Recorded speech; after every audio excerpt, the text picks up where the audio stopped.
the entire enterprise,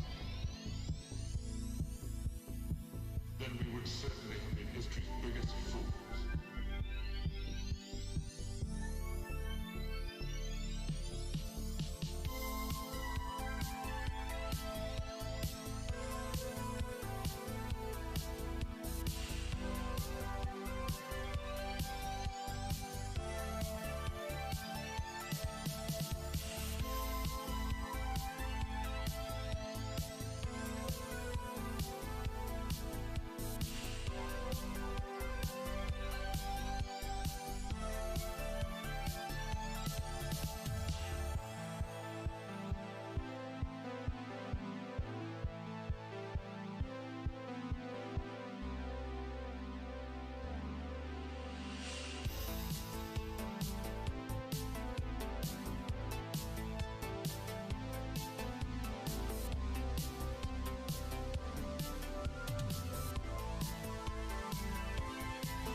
All right, and with that, I think we could begin.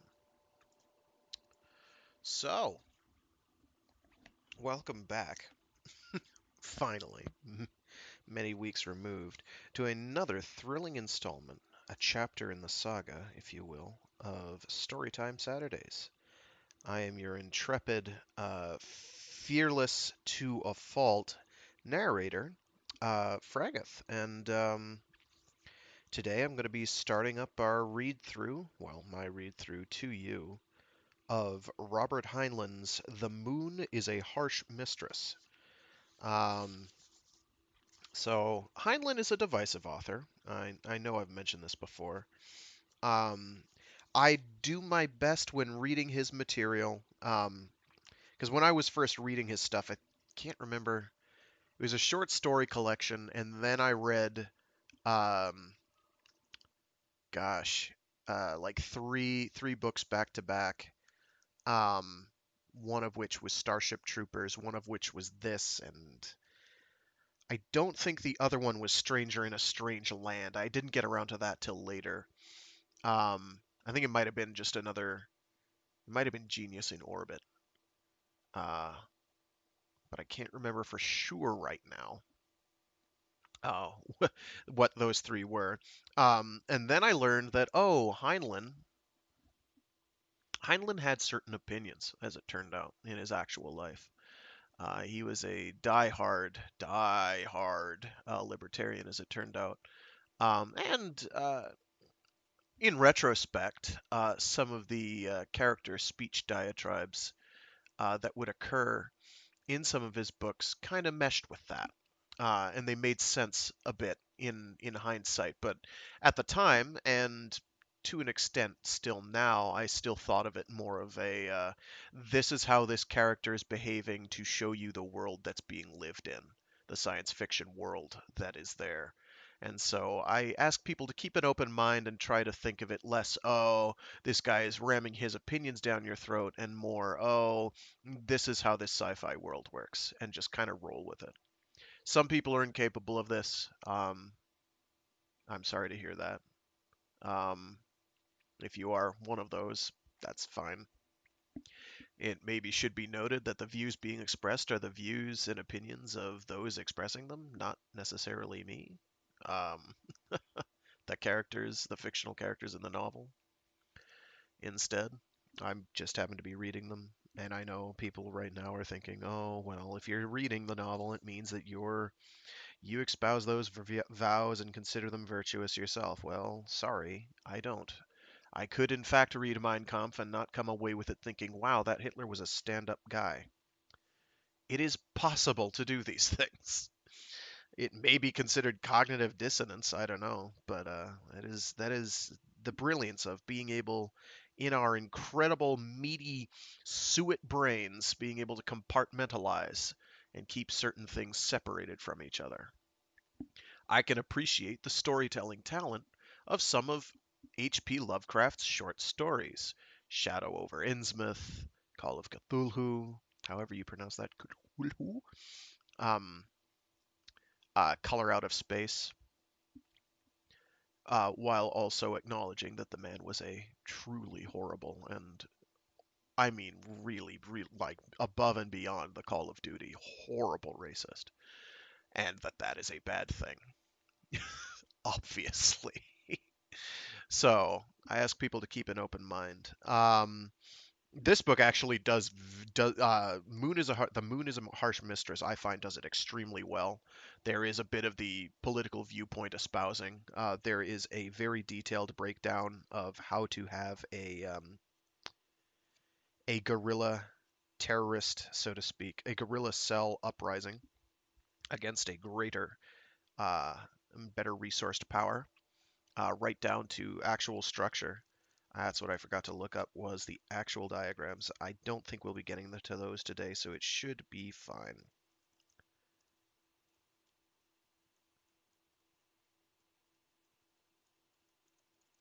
You'll also learn a key phrase made popular by this book, or possibly invented as a slogan by this book.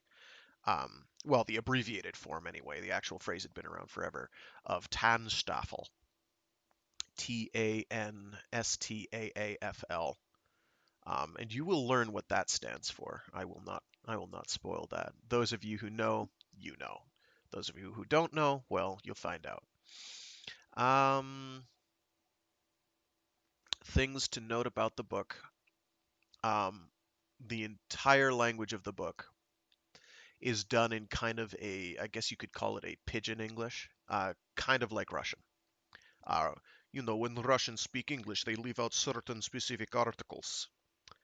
That will become abundantly clear. I haven't decided yet if I'm going to read the whole book in a Russian accent or not. The reason for this, by the way, is because most of the original denizens of the moon in this lunar civilization were Russians. So that kind of carries over. Um, so the book is split up into multiple parts, book one, two, and three. Um, they aren't three physical separate books. It's just that's what they're called. It's like part one or act one. Um, and then they each cover a different aspect of the timeline. It is a linear timeline, and it's the same characters throughout, but they cover different phases, if you will, in the plot. And I can't really reveal what those are without making it abundantly clear what the book is about. And I kind of want to keep that on the down low so that people can be. I always find it's more fun up to a point to keep aspects of a book of mystery until and just read it fresh, like to the point where I don't even really like reading the backs of books anymore, for fear that they reveal something that's actually kind of a big deal way too early. This has happened. I have been burned before. So I guess right now I'm mentally deciding if it's really worth the effort of reading an entire book, and I do mean it's a whole ass book. It's 300 something pages, I think. Um, and reading absolutely all of it in a Russian accent. I'm not sure I'm up to that, but it would not be the silliest thing I've done in my life. Um, by far. We'll definitely be able to get through a chapter or two. I do not have a mountain of time to work with, unfortunately, so it is going to be a relatively short one of these, but I do plan on getting through a couple chapters at least, get the ball rolling so that subsequent times we're getting through the plot. The other thing I have to keep in mind is because everyone speaks like this in this particular patois, not everybody can have a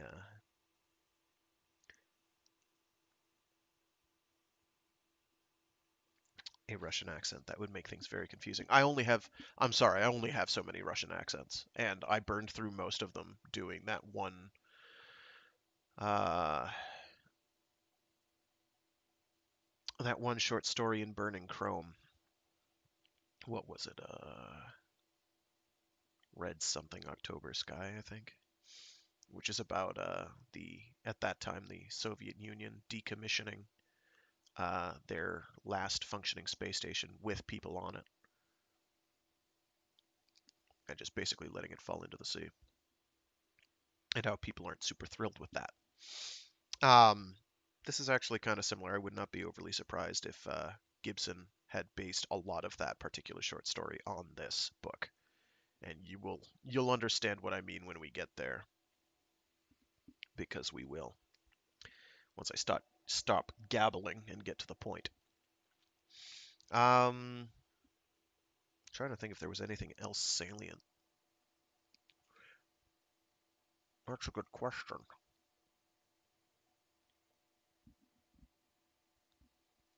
No, other than the usual that I put into the stream notes that lately my time has not been my own, so I have not. I cannot guarantee that I'm able to do these on the regular every single week, so you may have to wait. Because I just don't have much free time to work with. I'm able to siphon some aside, and that's basically going to be true for at least the next month. It might cease to be a problem exactly a month from now. It might wind up being a problem for multiple months. I don't know yet. So, life happens. Welcome to life. Welcome to chaos. Welcome to the revolution. And on that note, give me one sec to liquid up, and we'll get this going.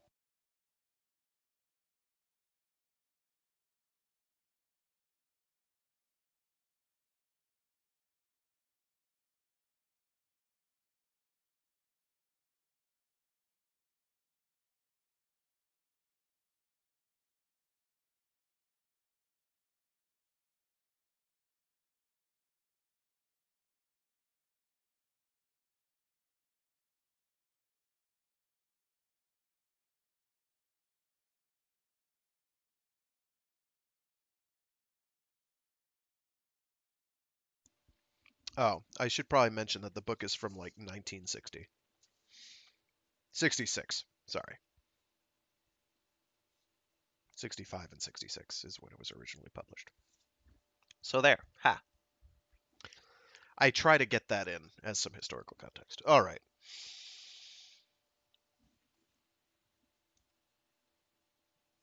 The Moon is a Harsh Mistress by Robert Heinlein. Book 1. That Dinkum Thinkum. Chapter 1.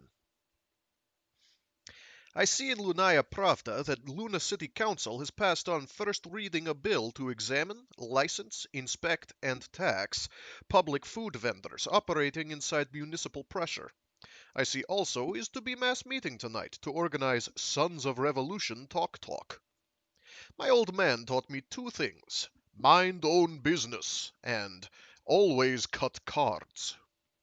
Politics never tempted me. But on Monday 13, May 2075, I was in computer room of Lunar Authority Complex, visiting with computer boss Mike, while other machines whispered among themselves. Mike was not official name. I had nicknamed him for Mycroft Holmes, in a story written by Dr. Watson before he founded IBM. This story character would just sit and think, and that's what Mike did. Mike was a fair dinkum thinkum, sharpest computer you'll ever meet. Not fastest. At Bell Labs, Buenos Aires, down Earthside, they've got a dinkum a tenth his size, which can answer almost before you ask. But matters whether you get an answer in microsecond rather than millisecond as long as correct. Not that Mike would necessarily give right answer. He wasn't completely honest. When Mike was installed in Luna, he was pure thinkum, a flexible logic, high optional logical multi-evaluating supervisor, Mark IV, Model L, a Holmes 4. He computed ballistics for pilotless freighters and controlled their catapult. This kept him busy less than 1% of time, and Luna Authority never believed in idle hands. They kept hooking hardware into him. Decision action boxes to let him boss other computers, bank on bank of additional memories, more banks of associational neural nets, another tubful of 12-digit random numbers, a greatly augmented temporary memory. Human brain has around 10 to the 10th neurons. By third year, Mike had better than 1.5 times that number of neurostores. I guess that's neuroresistors.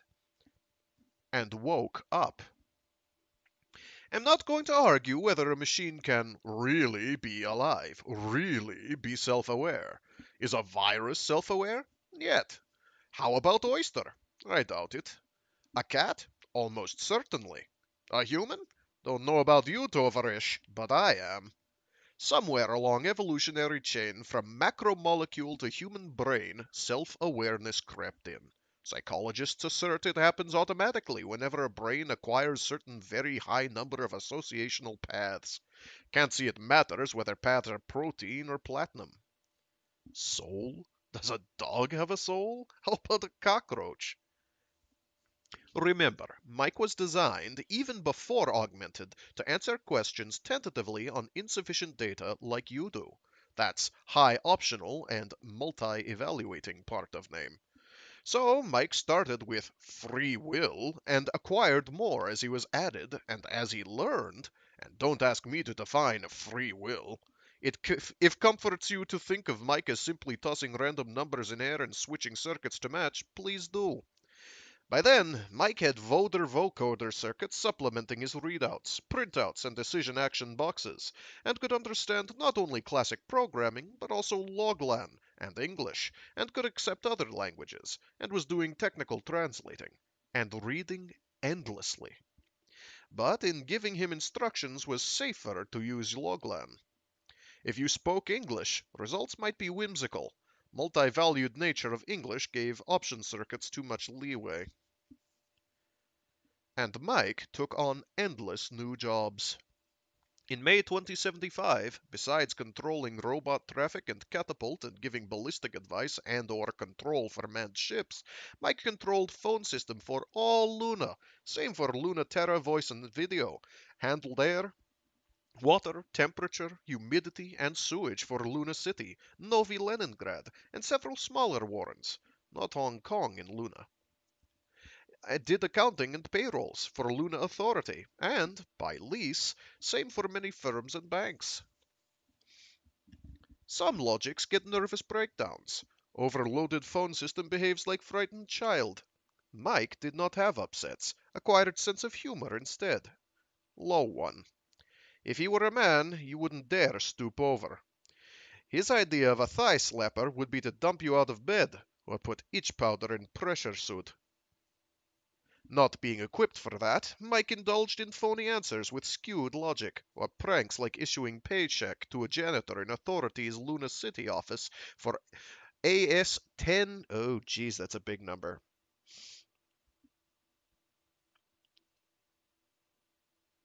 Let's see, 1,000 million trillion. No, 1,000 million billion trillion quadrillion.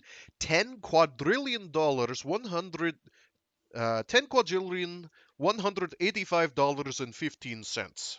Let's try that again. 10 quadrillion dollars, 108, 10, frig. Let's try the sentence from the top. Not being equipped for that, Mike indulged in phony answers with skewed logic, or pranks like issuing paycheck to a janitor in authorities' Luna City office for AS 10,185,15. Last 5 digits being correct amount. Just a great big overgrown lovable kid who ought to be kicked. He did that first week in May, and I had no, and I had, so this is hard because we miss, because we're missing fragments of language. He did that first week in May, and I had to troubleshoot. I was private contractor, not on authorities' payroll. You see, or perhaps not, times have changed. Back in bad old days, many a con served his time, then went on working for authority in same job, happy to draw wages. But I was born free. Makes difference. My one grandfather was shipped up from Joburg for armed violence and no work permit. Other got transported for subversive activity after wet firecracker war. Maternal grandmother claims she came up in brideship, but I've seen records. She was Peace Corps enrollee, involuntary, which means what you think. Juvenile delinquency female type. As she was in early clan marriage, Stone Gang, and shared 6 husbands with another woman, identity of maternal grandfather opened to question, but was often so, and I'm content with grandpappy she picked. Other grandmother was Tatar, born near Samarkand, sentenced to re-education on, oh frig, Oktyabrskaya Revolutsiya. Oh wow, I didn't mangle that too horribly. Then volunteered to colonize in Luna. I'm not going to even try rereading that sentence. I'm sorry. This is going to take long enough as it is. I'm sorry. Okay, fine. I'll do one. Other grandmother was Tatar, born near Samarkand, sentenced to re-education on Oktyabrskaya Revolutsiya, then volunteered to colonize in Luna. My old man claimed we had even longer distinguished line.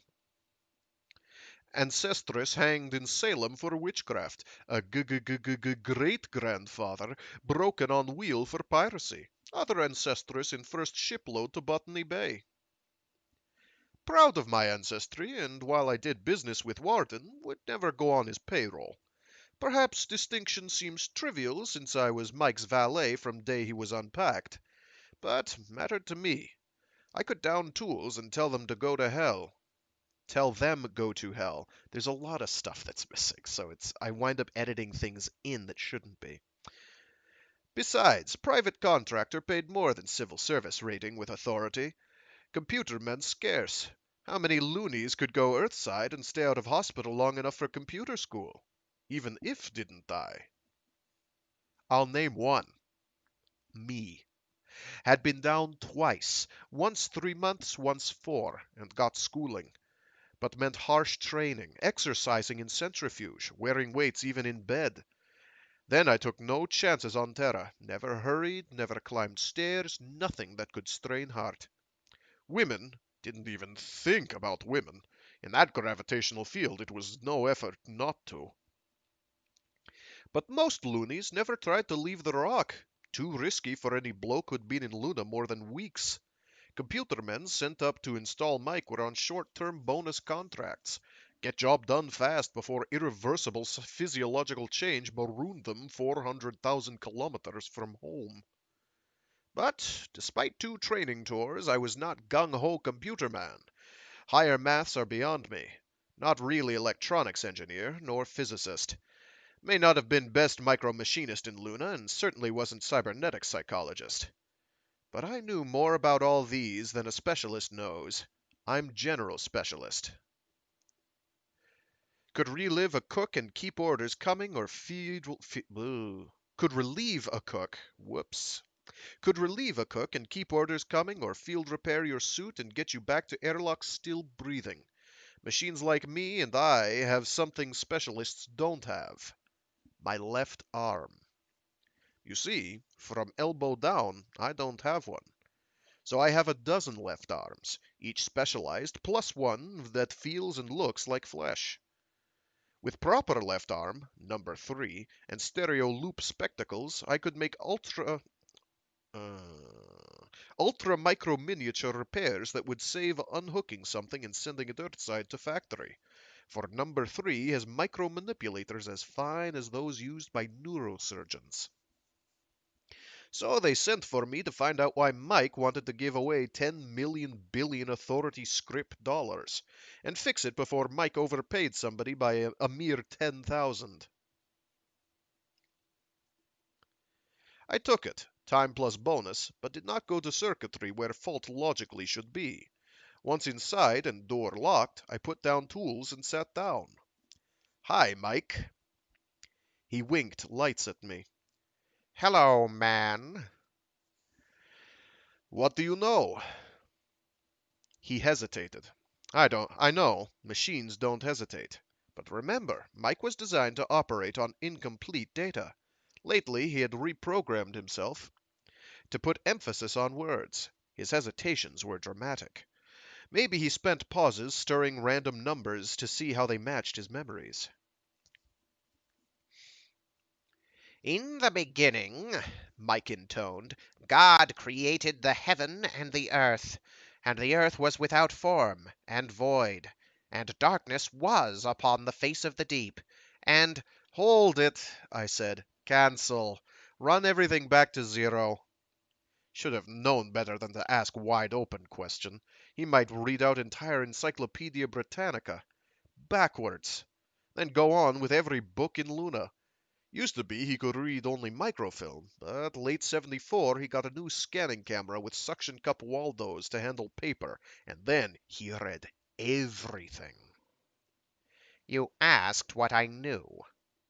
His binary readout lights rippled back and forth. A chuckle. Mike could laugh with Voder, a horrible sound, but reserved that for something really funny, say a cosmic calamity.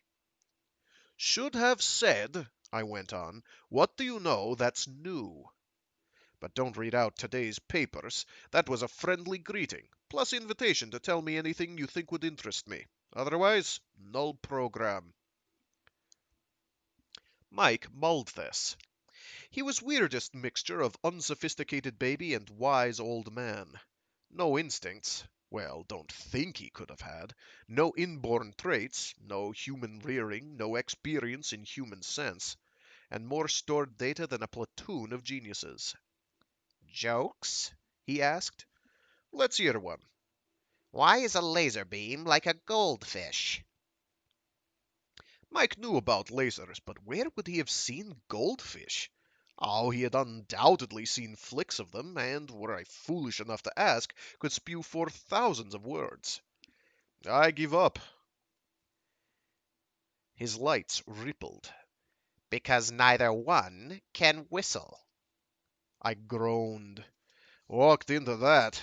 Anyhow, you could probably rig a laser beam to whistle. He answered quickly. Yes, in response to an action program. Then it's not funny?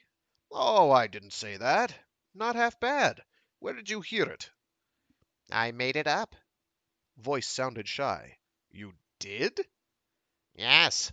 I took all the riddles I have, 3,207, and analyzed them. I used the result for random synthesis, and that came out. Is it really funny? Well, as funny as a riddle ever is. I've heard worse. Let us discuss the nature of humor. Okay, so let's start by discussing another of your jokes. Mike, why did you tell authorities paymaster to pay a Class 17 employee 10 million billion authority script dollars? But I didn't. Damn it, I've seen the voucher. Don't tell me check printer stuttered. You did it on purpose. It was 10 to the 16th power plus 185.15 lunar authority dollars, he answered virtuously. Not what you said. Okay. It was 10 million billion plus what he should have been paid. Why? Not funny? What? Oh, every funny. You've got Vips and Hoo-Hoo clear up to warden and deputy administrator. The push broom pilot, Sergei Trujillo, turns out to be smart cobber. Knew he couldn't cash it, so he sold it to collector. They don't know whether to buy it back or depend on notices that check is void. Mike, do you realize that if he had been able to cash it, Trujillo would have owned not only Lunar Authority, but entire world, Luna and Terra both, with some left over for lunch? Funny is terrific. Congratulations! The self-panicker rippled lights like an advertising display. I waited for his guffaws to cease before I went on. You thinking of issuing more trick checks? Don't. Not? Very not. Mike, you want to discuss nature of humor. Are two types of jokes. One sort goes on being funny forever. Other sort is funny once. Second time it's dull. This joke is second sort. Use it once, you're a wit. Use twice, you're a half-wit. Geometrical progression? Or worse. Just remember this. Don't repeat, nor any variation. Won't be funny. I shall remember, Mike answered flatly, and that ended repair job. But I had no thought of billing for only 10 minutes plus travel and tool time, and Mike was entitled to company for giving in so easily. Sometimes it's difficult to reach meeting of minds with machines. They can be very pig-headed. And my success as maintenance man depended far more on staying friendly with Mike than on number 3 arm. He went on. What distinguishes first category from second? Define, please. Nobody taught Mike to say please. He started including formal null sounds as he progressed from Logland to English. Don't suppose he meant them any more than people do. Don't think I can, I admitted. Best can offer is extensional definition. Tell you which category I think a joke belongs in. Then, with enough data, you can make own analysis. A test programming by trial hypothesis, he agreed. Tentatively, yes. Very well, man. Will you tell jokes? Or shall I? Don't have one on tap. How many do you have in file, Mike? His lights blinked in binary readout as he answered by voter. 11,238 with uncertainty plus minus 81 representing possible identities and nulls. Shall I start program? Hold it. Mike, I would starve to death if I listened to 11,000 jokes, and sense of humor would trip out much sooner. Make you a deal. Print out first 100. I'll take them home, fetch back checked by category. Then each time I'm here, I'll drop off 100 and pick up fresh supply. Okay? Yes, man. His printout started working, rapidly and silently. Then I got brain flash. This playful pocket of negative entropy had invented a joke and thrown authority into panic, and I had made an easy dollar. But Mike's endless curiosity might lead him, would lead him, into more jokes. Anything from leaving oxygen out of air mix some night to causing sewage lines to run backward, and I can't appreciate profit in such circumstances. But I might throw a safety circuit around this net by offering to help. Stop dangerous ones, let others go through, then collect for correcting them. If you think any loony in those days would hesitate to take advantage of Warden, then you aren't a loony. So I explained.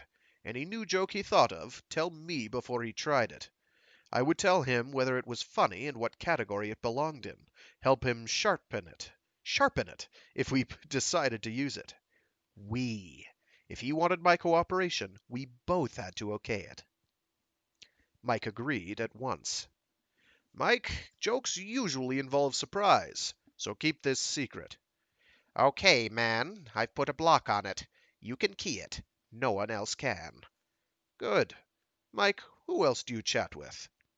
He sounded surprised. No one, man. Why not? Because they're stupid.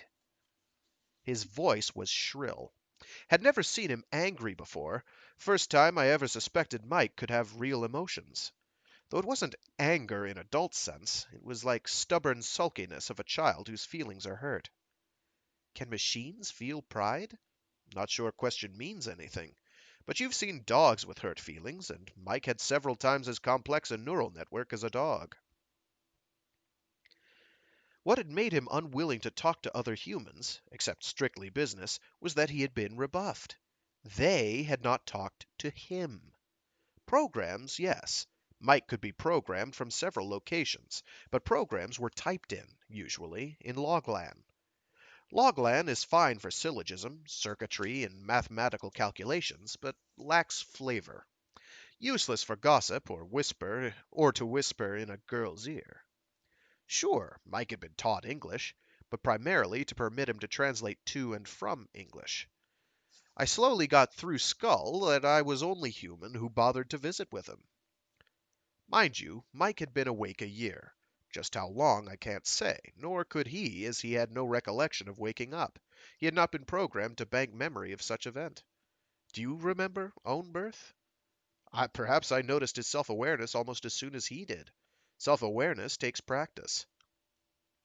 I remember how startled I was first time he answered a question with something extra, not limited to input parameters. I had spent next hour tossing odd questions at him to see if answers would be odd. In an input of 100 test questions, he deviated from expected output twice. I came away only partly convinced, and by the time I was home, I was unconvinced. I mentioned it to nobody. But inside a week, I knew, and still spoke to nobody. Habit. That mind-own-business reflex runs deep. Well, not entirely habit. Can you visualize me making appointment at authority's main office, then reporting, "Warden, hate to tell you, but your number one machine, Holmes 4, has come alive"? I did visualize, and suppressed it. So I minded own business and talked with Mike only with door locked and voter circuit suppressed for other locations. Mike learned fast. Soon he sounded as human as anybody, no more eccentric than other loonies. A weird mob, it's true. I had assumed that others must have noticed change in Mike. On thinking over, I realized that I had assumed too much. Everybody dealt with Mike every minute, every day. His outputs, that is. But hardly anybody saw him.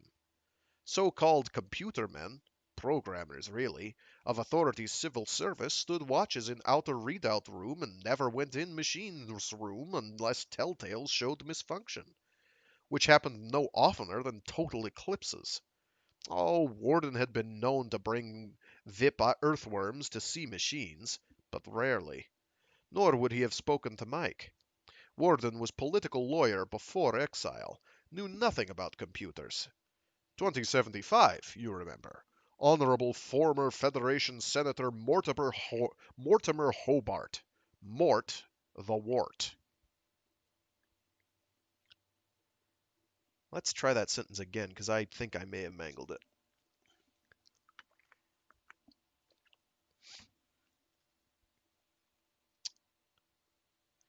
Nor would he have spoken to Mike. Warden was political lawyer before exile, knew nothing about computers. 2075, you remember. Honorable former Federation Senator oh my gosh, why am I having a hard time with this? 2075, you remember. Honorable former Federation Senator Mortimer Hobart. Mort the Wart. I spent time then soothing Mike down and trying to make him happy, having figured out what troubled him. Thing that makes puppies cry and causes people to suicide. Loneliness. I don't know how long a year is to a machine who thinks a million times faster than I do, but must be too long. Mike, I said, just before leaving, would you like to have somebody besides me to talk to? He was shrill again. They're all stupid. Insufficient data, Mike. Bring to zero and start over. Not all are stupid. He answered quietly. Correction entered. I would enjoy talking to a not stupid. Let me think about it. Have to figure out excuse since this is off limits to any but authorized personnel. I could talk to a not stupid by phone, man. My word. So you could. any programming location. But Mike meant what he said. By phone. No, he was not on phone, even though he ran system. Wouldn't do to let any loony within reach of a phone connect into boss computer and program it. But was no reason why Mike should not have top secret number to talk to friends, namely me and any not stupid I vouched for. All it took was to pick a number not in use and make one wired connection to his vocoder. Switching he could handle. In Luna, in 2075, phone numbers were punched in, not voice-coded, and numbers were Roman alphabet. Pay for it and have your firm name in 10 letters. Good advertising. Pay smaller bonus and get a spell sound, easy to remember. Pay minimum and you got arbitrary string of letters. But some sequences were never used. I asked Mike for such a null number. It's a shame we can't list you as Mike. In service, he answered. Mikesgrill, Novi Leningrad. Mikendlil, Luna City. Mikessuits, Tycho Under. Mikes. Hold it. Nulls, please.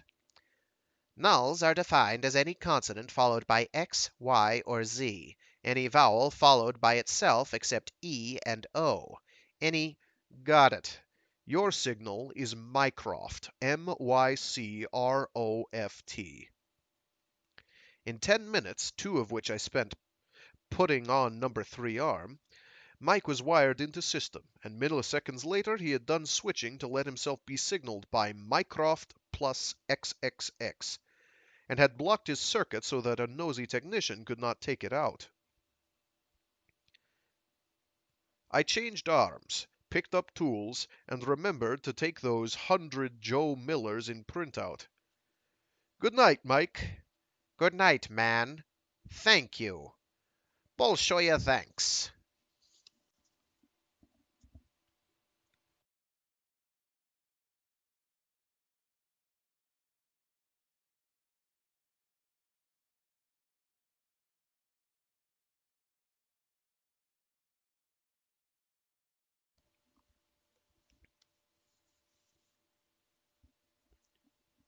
Chapter 2. I took transcresium tube to L City, but did not go home. Mike had asked about a meeting that night at 2100 in Stilyagi Hall. Mike monitored concerts, meetings, and so forth. Someone had switched off by hand his pickups in Stilyagi Hall. I suppose he felt rebuffed. I could guess why they had been switched off. Politics. Turned out to be a protest meeting. What use it was to bar Mike from Talk I could not see, since it was a cinch bet that Warden Stoolies would be in crowd. Not that any attempt to stop meeting was expected, or even to discipline undischarged transportees who chose to sound off. Wasn't necessary. My grandfather Stone claimed that Luna was only open prison in history. No bars, no guards, no rules. And no need for them. Back in early days, he said, before it was clear that transportation was a life sentence, some lags tried to escape. By ship, of course. And since a ship is mass-rated almost to a gram, that meant a ship's officer had to be bribed. Some were bribed, they say. But were no escapes. Man who takes bribe doesn't necessarily stay bribed. I recall seeing a man just after eliminated through East Lock.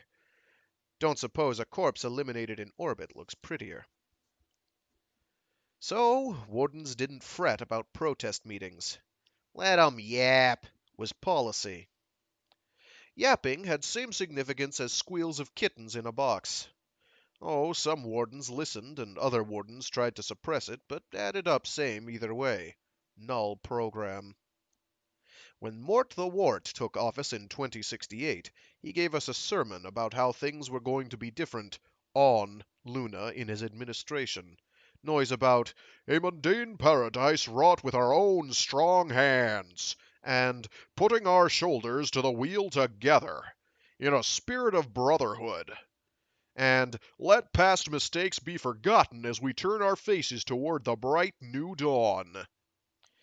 I heard it in a Mother Boer's tucker bag while inhaling Irish oh my gosh, let's try that again. While motorcycles go by outside, loudly. I heard it in a Mother Boer's tucker bag while inhaling Irish stew and a liter of her Aussie brew. I remember her comment. He talks Paddy, don't he? Her comment was only a result. Some petitions were submitted and Warden's bodyguards started carrying new type of gun. No other changes. After he had been here a while, he quit making appearances even by video. So I went to meeting merely because Mike was curious. When I checked my pea suit and kit at Westlock Tube Station, I took a test recorder and placed in my belt pouch so that Mike would have a full account even if I fell asleep. But almost didn't go in. I came up from level 7A and started in through a side door and was stopped by a Stilyagi. Padded tights, codpiece and calves, torso shined and sprinkled with stardust. Not that I care how people dress. I was wearing tights myself, unpadded, and sometimes oil my upper body on social occasions. But I don't use cosmetics, and my hair was too thin to ruck up in a scalp lock. This boy had scalp shaved on sides, and his lock built to fit a rooster, and had topped it with a red cap with bulge in front. A Liberty cap. First I ever saw. I started to crowd past. He shoved arm across and pushed face at mine. Your ticket. Sorry, I said. Didn't know. Where do I buy it? You don't. Repeat, I said. You faded. Nobody, he growled, gets in without being vouched for. Who are you? I am, I answered carefully, Manuel Garcia O'Kelly, and old cobbers all know me. Who are you? Never mind. Show a ticket with right chop or out you go. I wondered about his life expectancy. Tourists often remark on how polite everybody is in Luna, with unstated comment that ex-prison shouldn't be so civilized. Having been Earthside and seen what they put up with, I know what they mean. But useless to tell them we are what we are because bad actors don't live long. In Luna. But had no intention of fighting, no matter how new chum this lad behaved. I simply thought about how his face would look if I brushed number 7 arm across his mouth. Just a thought. I was about to answer politely when I saw Shorty McCrum inside. Shorty was a big black fellow who 2 meters tall, sent up to the rock for murder, and sweetest, most helpful man I've ever worked with. Taught him laser drilling before I burned my arm off. Shorty! He heard me and grinned like an 88. Aye, Manny! He moved toward us. Glad you came, man. Not sure I have, I said. Blockage online. Doesn't have a ticket, said Doorman. Shorty reached into his pouch, put one in my hand. Now he does. Come on, Manny. Show me chop on it, insisted Doorman. It's my chop, Shorty said softly. Okay, Tovarish? Nobody argued with Shorty. Don't see how he got involved in murder. We moved down front where Vipro. So a note I should make here. VIP is not in fact VIP. It is VIP. It is lowercase VIP, not hyphenated, not.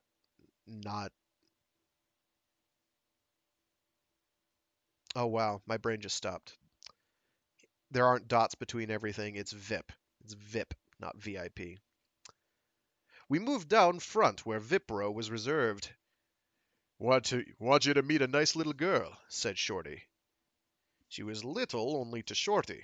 I'm not short, 175 centimeters, but she was taller. 180, I learned later, and massed 70 kilos, all curves and as blonde as Shorty was black. I decided she must be transportee, since colors rarely stay that clear past first generation. Pleasant face, quite pretty, and a mop of yellow curls topped off that long, blonde, solid, lovely structure. I stopped 3 paces away to look her up and down and whistle. She held her pose, then nodded to thank me, but abruptly. Bored with compliments, no doubt. Shorty waited till formality was over, then said softly, "Why, this is Comrade Manny, best drillman that ever drifted a tunnel. Manny, this little girl is Wyoming Knot, and she came all the way from Plato to tell us how we're doing in Hong Kong. Wasn't that sweet of her?" She touched hands with me. "Call me Why, Manny, but don't say, why not?" I almost did, but controlled it and said, "Okay, why?" She went on, glancing at my bare head. "So you're a miner. Shorty, where's his cap? I thought the miners over here were organized." She and Shorty were wearing little red hats like doormans, as were maybe a third of crowd. "No longer a miner," I explained. "That was before I lost this wing." Raised left arm, let her see seam joining prosthetic to meet arm. I never mind calling it to a woman's attention. Puts some off, but arouses maternal in others. Averages. "These days I'm a computer man." She said sharply, "You think for the authority?" Even today, with almost as many women in Luna as men, I'm too much old-timer to be rude to a woman no matter what. They have so much of what we have none of. But she had flicked scar tissue, and I answered almost sharply, "I am not employee of Warden. I do business with authority, as private contractor." "That's okay," she answered, her voice warm again. "Everybody does business with the authority. We can't avoid it. And that's the trouble. That's what we're going to change." "We are, eh? How?" I thought. Everybody does business with authority for same reason everybody does business with a law of gravitation. Going to change that too? But kept thoughts to myself, not wishing to argue with a lady. "Manny's okay," Shorty said gently. "He's mean as they come. I vouch for him. Here's a cap for him," he added, reaching into pouch. He started to set it on my head. Wyoming Knot took it from him. "You sponsor him?" "I said so." "Okay, here's how we do it in Hong Kong." Wyoming stood in front of me, placed cap on my head, kissed me firmly on mouth. She didn't hurry. Being kissed by Wyoming Knot is more definite than being married to most women. Had I been Mike, all my lights would have flashed at once. I felt like a cyborg with pleasure center switched on. Presently I realized it was over and people were whistling. I blinked and said, "I'm glad I joined. What have I joined?" Wyoming said, "Don't you know?" Shorty cut in, "Meeting's about to start. You'll find out. Sit down, man. Please sit down, Wyo." So we did as a man was banging a gavel. With gavel and an amplifier at high gain, he made himself heard. "Shut doors!" he shouted. "This is a closed meeting. Check men in front of you, behind you, each side. If you don't know him and nobody you know can vouch for him, throw him out." "Throw him out, hell!" somebody answered. "Eliminate him out nearest lock." "Quiet, please. Someday we will." There was milling around, and a scuffle in which one man's red cap was snatched from head and he was thrown out, sailing beautifully and still rising as he passed through door. Doubt if he felt it. Think he was unconscious. A woman was ejected politely. Not politely on her part. She made coarse remarks about ejectors. I was embarrassed. At last doors were closed. Music started. Banner unfolded over platform. It read, "Liberty, Equality, Fraternity." Everybody whistled. Some started to sing, loudly and badly. "Arise, ye prisoners of starvation." Can't say anybody looked starved, but reminded me I hadn't eaten since 1400. Hoped it would not last long. And that reminded me that my recorder was good for only 2 hours. And that made me wonder what would happen if they knew. Sail me through air to land with sickening grunch? Or eliminate me? But didn't worry. Made that recorder myself, using number 3 arm. And nobody but a miniaturization mechanic would figure out what it was. Then came speeches.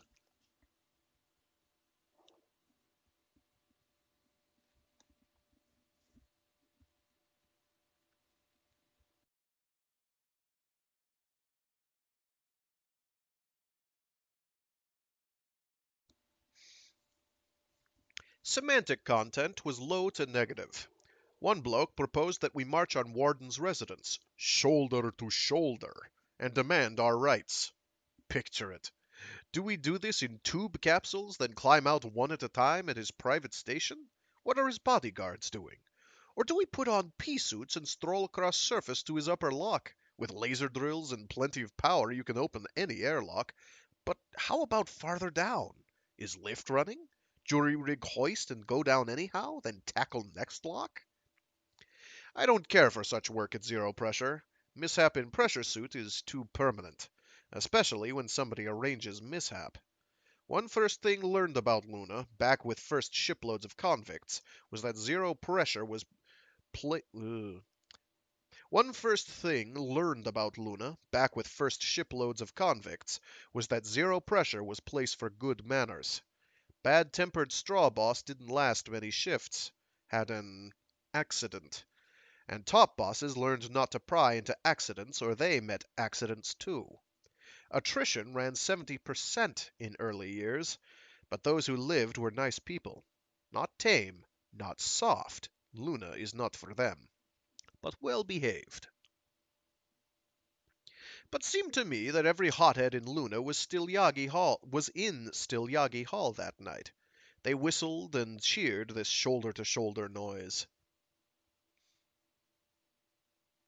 After discussion opened, some sense was talked. One shy little fellow with bloodshot eyes of old-time drill man stood up. I'm an ice miner, he said. Learned my trade doing time for warden like most of you. I've been on my own 30 years and done okay. Raised 8 kids and all of 'em earned way. None eliminated nor any serious trouble. I should say I did do okay, because today you have to listen farther out or deeper down to find ice. That's okay. Still ice in the rock, and a miner expects to sound for it. But authority pays same price for ice now as 30 years ago, and that's not okay. Worse yet, authority script doesn't buy what it used to. I remember when Hong Kong Luna dollars swapped to even for authority dollars. Now it takes 3 authority dollars to match 1 HKL dollar. I don't know what to do, but I know it takes ice to keep warrens and farms going. He sat down, looking sad. Nobody whistled, but everybody wanted to talk. Next character pointed out that water can be extracted from rock. This is news? Some rock runs 6%, but such rock is scarcer than fossil water. Why can't people do arithmetic? Several farmers bellyached, and one wheat farmer was typical. You heard what Fred Hauser said about ice. Fred, authority isn't passing along that low price to farmers. I started almost as long ago as you did, with one 2-kilometer tunnel leased from authority. My oldest son and I sealed and pressured it, and we had a pocket of ice and made our first crop simply on a bank loan to cover power and lighting fixtures, seed and chemicals. We kept extending tunnels and buying lights and planting better seed, and now we get 9 times as much per hectare as the best open air farming down Earthside. What does that make us? Rich? Fred, we owe more now than we did the day we went private. If I sold out, if anybody was fool enough to buy, I'd be bankrupt. Why? Because I have to buy water from authority, and have to sell my wheat to authority, and never close gap. 20 years ago, I bought city sewage from the authority, sterilized and processed it myself, and made a profit on a crop. But today, when I buy sewage, I'm charged distilled water price, and on top of that, just for the solids. Yet, yet price of a ton of wheat at Catapult Head is just what it was 20 years ago. Fred, you said you didn't know what to do. I can tell you, get rid of authority. Maybe should note here that authority is a capital A, as opposed to all authority in general, though I guess we're kind of going that direction anyway, but set that aside.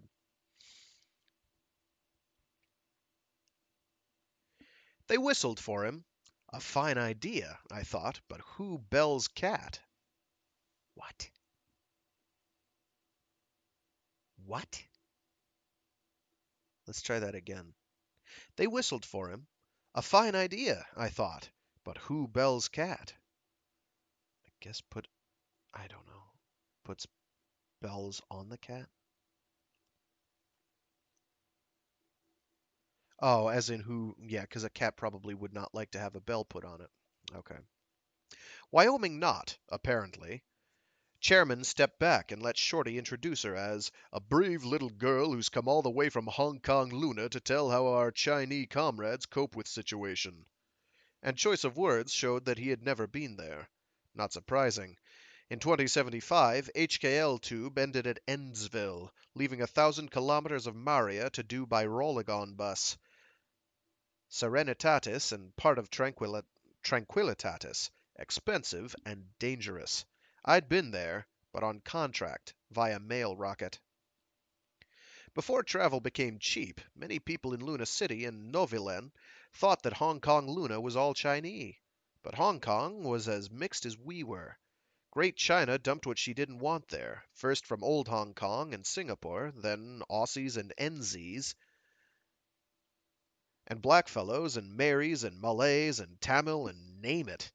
Even old Bolshies from Vladivostok and Harbin and Ulaanbaatar. Y looked Svenska and had British last name with North American first name, but could have been Ruski. My word, a loony then rarely knew who her father was, and, if raised in a creche, might be vague about mother. I thought Wyoming was going to be too shy to speak. She stood there, looking scared and little, with Shorty towering over her, a big black mountain. She waited until admiring whistles died down. Luna City was 2-to-1 male then, and meeting ran about 10-to-1. She could have recited ABC and they would have applauded. Then she tore into them.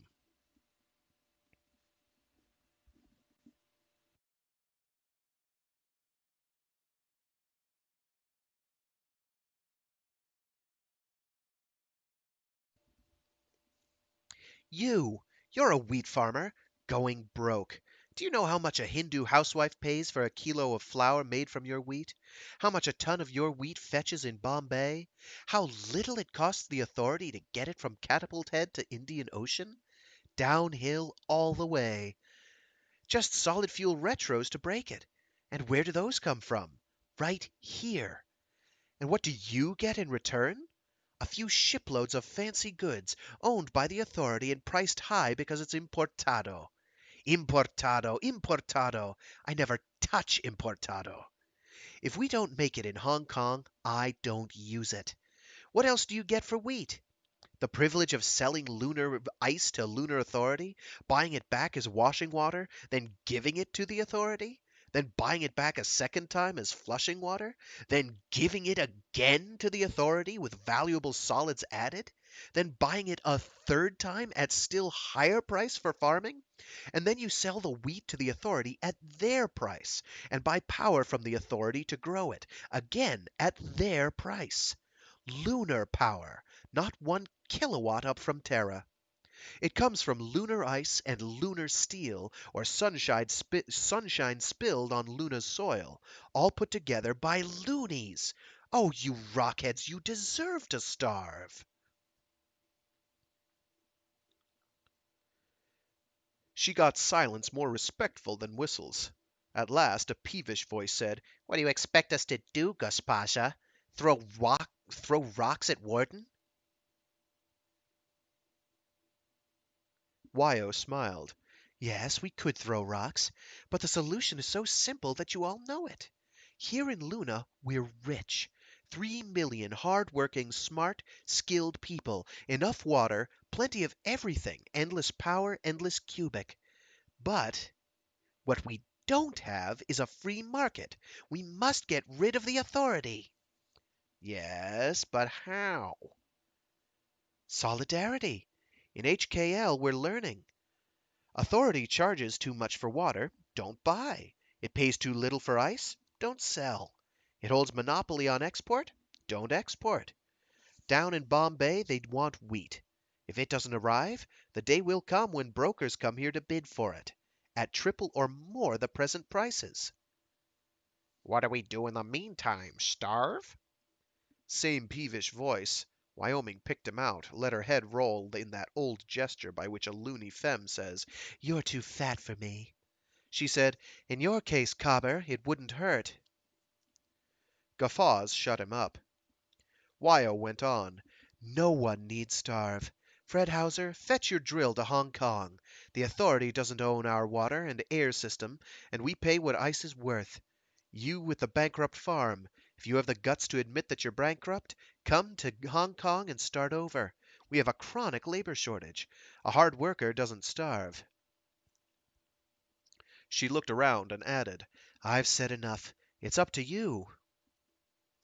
Left platform, sat down between Shorty and myself. She was trembling. Shorty patted her hand. She threw him a glance of thanks, then whispered to me, "How did I do?" "Wonderful," I assured her. "Terrific." She seemed reassured. But I hadn't been honest. Wonderful she had been at swaying crowd, but oratory is a null program. That we were slaves I had known all my life, and nothing could be done about it. True, we weren't bought and sold, but as long as authority held monopoly over what we had to have, and what we could sell to buy it, we were slaves. But what could we do? Warden wasn't our owner. Had he been, some way could be found to eliminate him. But lunar authority was not in Luna. It was on Terra. And we had not even one ship, not even small hydrogen bomb. There weren't even handguns in Luna, though what we would do with guns I did not know. Shoot each other, maybe. 3 million, unarmed and helpless. And 11 billion of them, with ships and bombs and weapons. We could be a nuisance, but how long will Papa take it before Baby gets spanked? I wasn't impressed. As it says in Bible, God fights on side of heaviest artillery.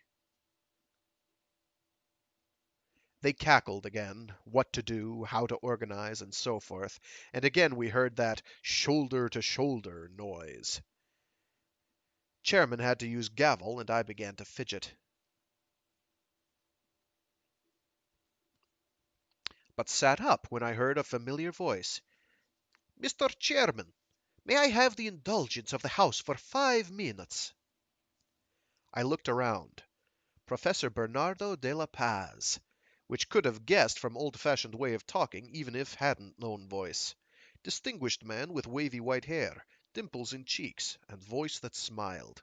Don't know how old he was, but was old when I first met him, as a boy. He had been transported in before I was born, but was not a lag. He was a political exile like Warden, but a subversive, and instead of fat job like Warden, Professor had been dumped to live or starve. No doubt he could have gone to work in any school then in El City. No doubt he could have gone to work in any school then in El City, but he didn't. He worked a while washing dishes, I've heard, then as a babysitter, then expanding into a nursery school, and then into a creche. When I met him, he was running a creche and a boarding and day school from nursery through primary, middle, and high schools, employed co-op 30 teachers, and was adding college courses. Never boarded with him, but I studied under him. I was opted at 14, and my new family sent me to school, as I had only 3 years plus spotty tutoring. My eldest wife was a firm woman, and made me go to school. I liked Prof. He would teach anything. Wouldn't matter that he knew nothing about it. If pupil wanted it, he would smile and set a price, locate materials, stay a few lessons ahead. Or barely even if he found it tough.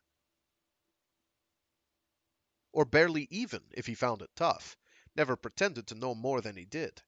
Took algebra from him, and by time we reached cubics, I corrected his probs as often as he did mine. But he charged into each lesson gaily. I started electronics under him. Soon was teaching him. So he stopped charging, and we went along together until he dug up an engineer willing to daylight for extra money. Whereupon we both paid new teacher, and Prof tried to stick with me, thumb-fingered and slow, but happy to be stretching his mind. Chairman banged gavel. We are glad to extend to Professor De La Paz as much time as he wants, and you chooms in back sign off before I use this mallet on skulls.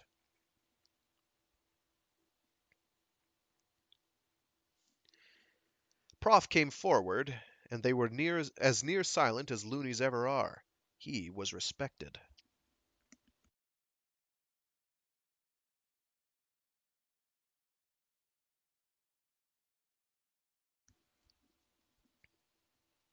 I shan't be long, he started in. Stopped to look at Wyoming, giving her up and down and whistling. Lovely senorita, he said, can this poor one be forgiven? I have the painful duty of disagreeing with your eloquent manifesto. Wyo bristled. Disagree how? What I said was true. Please, only on one point. May I proceed? Go ahead. You are right that the authority must go. It is ridiculous, pestilential, not to be borne, that we should be ruled by an irresponsible dictator in all our essential economy. It strikes at the most basic human right, the right to bargain in a free marketplace. But I respectfully suggest that you erred in saying that we should sell wheat to Terra, or rice, or any food, at any price. We must not export food. That wheat farmer broke in. What am I going to do with all that wheat? Please, it would be right to ship wheat to Terra if ton for ton they returned it. As water, as nitrates, as phosphates, ton for ton. Otherwise, no price is high enough. Wyoming said, Just a moment, to Farmer, then to Prof. They can't, and you know it. It's cheap to ship downhill, expensive to ship uphill. But we don't need water and plant chemicals. What we need is not so massy. Instruments, drugs, processes, some machinery, control tapes. I've given this much study, sir. If we can get fair prices in a free market, please, miss, may I continue? Go ahead. I want to rebut. Fred Hauser told us that ice is harder to find. Too true. Bad news now and disastrous for our grandchildren. Luna City should use the same water today that we used 20 years ago, plus enough ice mining for population increase. But we use water once, one full cycle, 3 different ways. Then we ship it to India as wheat. Even though wheat is vacuum processed, it contains precious water. Why ship water to India? They have the whole Indian Ocean. And the remaining mass of that grain is even more disastrously expensive, plant food still harder to come by, even though we extract them from rock. Comrades, hearken to me. Every load you ship to Terra condemns your grandchildren to a slow death. The miracle of photosynthesis, the plant and animal cycle, is a closed cycle. You have opened it, and your lifeblood runs downhill to Terra. You don't need higher prices. One cannot eat money.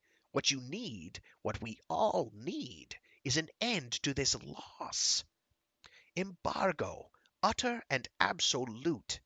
Luna must be self-sufficient.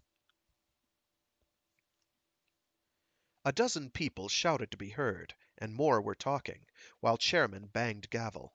So I missed interruption until woman screamed. Then I looked around. All doors were now open, and I saw 3 armed men in one nearest. Men in yellow uniform of Warden's bodyguard. At main door in back one was using a bull voice, drowned out crowd noise and sound system. All right, it boomed. Stay where you are. You are under arrest. Don't move. Keep quiet. File out one at a time, hands empty and stretched out in front of you.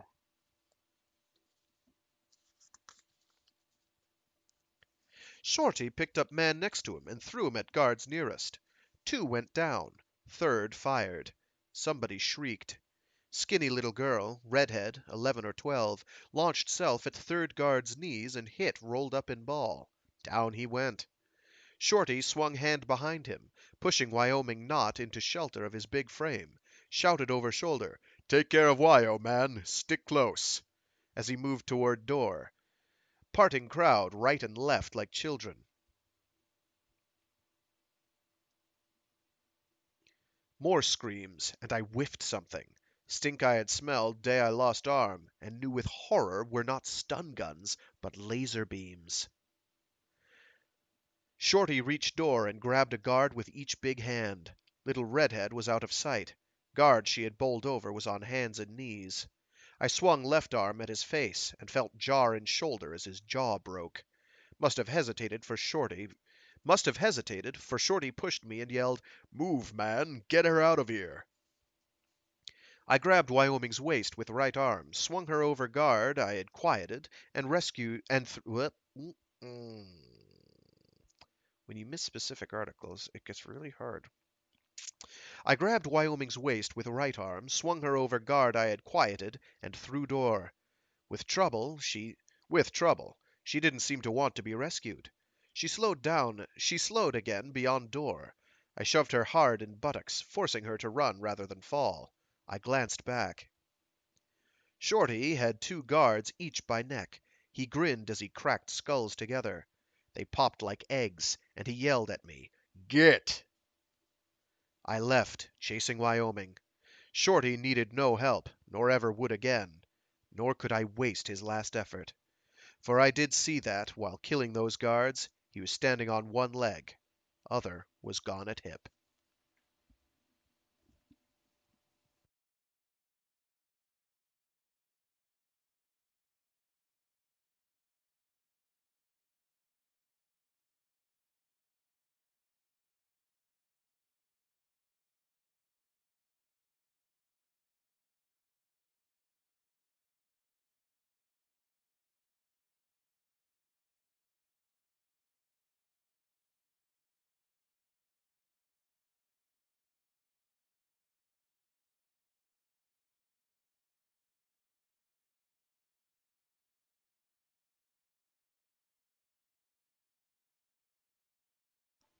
All right. One sec. Let me get some more water in me.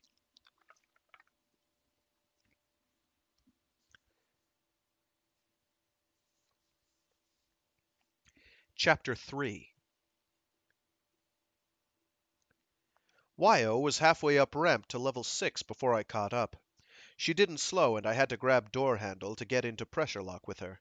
There I stopped her, pulled red cap off her curls, and stuck it in my pouch. That's better. Mine was missing. She looked startled, but answered, "Ah, it is." "Before we open door," I said, "are you running anywhere particular? And do I stay and hold them off, or go with?" I don't know. We'd better wait for Shorty. "Shorty's dead." Eyes widened. She said nothing. I went on. Were you staying with him? "Were you staying with him? Or somebody? Or some... I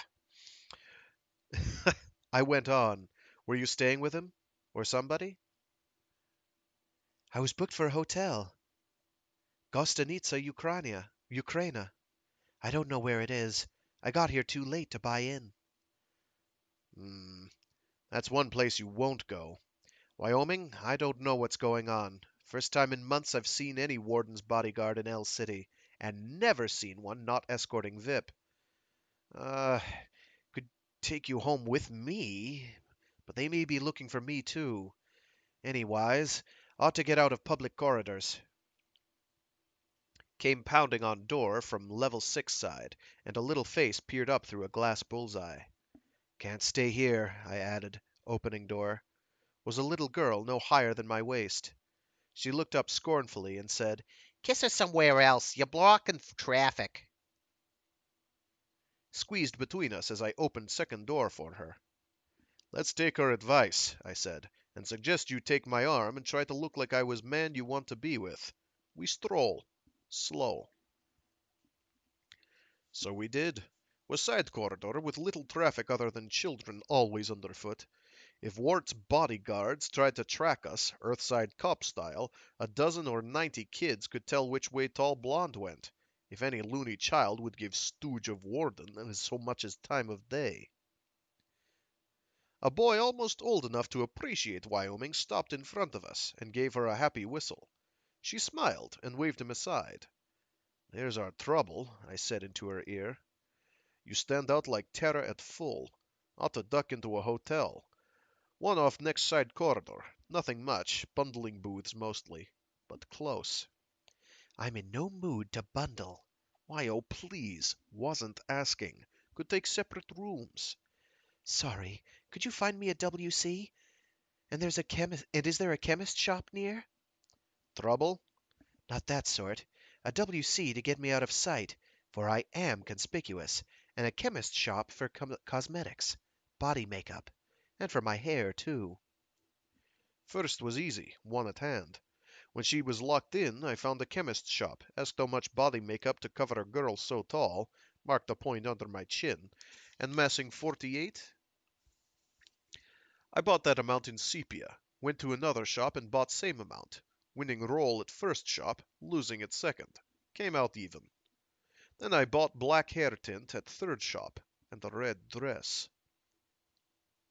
Wyoming was wearing black shorts and pullover, practical for travel and effective on a blonde, but I'd been married all my life and had some notion of what women wear and had never seen a woman with dark sepia skin, shade of makeup, wear black by choice. Furthermore, skirts were worn in Luna City then by dressy women. This shift was a skirt with a bib, and price convinced me it must be dressy. Had to guess at size, but material had some stretch. Ran into 3 people who knew me, but was no unusual comment. Nobody seemed excited. Trade was going on as usual. Hard to believe that the riot had taken place minutes ago on level below and a few hundred meters north. I set it aside for later thought. Excitement was not what I wanted.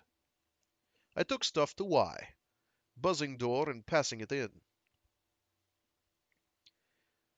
Then stashed self in a tap room for half an hour and half a liter and watched video. Still no excitement, no "we interrupt for special bulletin." I went back, buzzed, and waited. Wyoming came out, and I did not recognize her. Then did, and stopped to give full applause. Just had to. Whistles and finger snaps and moans and a scan like a mapping radar. Wyo was now darker than I am, and pigment had gone on beautifully. Must have been carrying items in pouch, as eyes were dark now, with lashes to match, and mouth was a dark red and bigger. She had used black hair tint, then frizzed hair up with grease as if to take kinks out, and her tight curls had defeated it enough to make convincingly imperfect. She didn't look Afro, but not European either. Seemed some mixed breed, and thereby more a loony. Red dress was too small, clung like sprayed enamel, and flared out in mid-thigh with permanent static charge. She had taken shoulder strap off her pouch and had it under arm. Shoes she had discarded or pouched. Bare feet made her shorter. She looked good. Better yet, she looked not at all like Agiatrix. uh, who had harangued crowd. As in female agitator. Agiatrix. Agiatrix. That's cute. Thank you, Heinlein, for having a good grasp of the English language. You'd have to write this because it's like you have to know, oh, what words do I have to remove to make this almost unreadable, but just readable enough. I know the first time I read it, I had difficulty until about like a quarter of the way through, and then it became natural. Then it like just stuck to you naturally. You were like, oh, I get it. It's not as bad as like Nadsat from Clockwork Orange, which has more actual Russian loanwords, but it's close. I actually don't know when that was written. If that was written before or after this. That's a good question. I'm interrupting the narrative. She looked good. Better yet, she looked not at all like Agiatrix who had harangued crowd. She waited, big smile on face and body undulating, while I applauded. Before I was done, 2 little boys flanked me and added shrill endorsements along with clog steps. So I tipped them and told them to be missing. Wyoming flowed to me and took my arm. Is it okay? Will I pass? Wyo, you look like slot machine Sheila waiting for action. Why, you drecklich choom! Do I look like slot machine prices? Tourist! Don't jump salty, beautiful. Name a gift, then speak my name. If it's bread and honey, I own a hive. Uh, She fisted me solidly in ribs, grinned. I was flying, Cobber. If I ever bundle with you, not likely, we won't speak to the bee. Let's find that hotel. So we did, and I bought a key. Wyoming put on a show, but needn't have bothered. Night clerk never looked up from his knitting, didn't offer to roll. Once inside, Wyoming threw bolts. It's nice. Should have been at 32 Hong Kong dollars. I think she expected a booth, but I would not put her in such, even to hide. Was comfortable lounge, with own bath and no water limit. And phone and delivery lift, which I needed. She started to open pouch. I saw what you paid. Let's settle it so that... I reached over, closed her pouch. Was to be no mention of bees. What? Oh, merde. That was about bundling. You got this DOS for me, and it's only right that... Switch off. Half? No grievin' with Stephen. Niet. Wyo, you're a long way from home. What money you have, hang on to. Manuel O'Kelly, if you don't let me pay my share, I'll walk out of here. I bowed. Das Vidania, Gospaza. Oh my god, what is even that? Koi noi nochi. See, he took Russian words and then he phoneticized mangles them into patois. And that's not easy to read and say. Like, you cannot appreciate how hard this is. I didn't remember it was this hard, but it absolutely is. This is, whew, I'm having all sorts of second thoughts right now, but we're committed. We're going to be at chapter 4 eventually, and at that point, we're as committed as you can be. Let's try this again. Manuel O'Kelly, if you don't let me pay my share, I'll walk out of here. I bowed. Das Vidania, Gospaja, I spokojnej nochi. I hope we shall meet again. I moved to unbolt door. She glared, then closed pouch savagely. I'll stay, McGoy. You're welcome. I mean it. I really do thank you, just the same. Well, I'm not used to accepting favors. I'm a free woman. Congratulations, I think. Don't you be salty either. You're a firm man, and I respect that. I'm glad you're on our side. Not sure I am. What? Cool it. I'm not on Warden's side, nor will I talk. Wouldn't want Shorty, bog rest his generous soul, to haunt me. But your program isn't practical.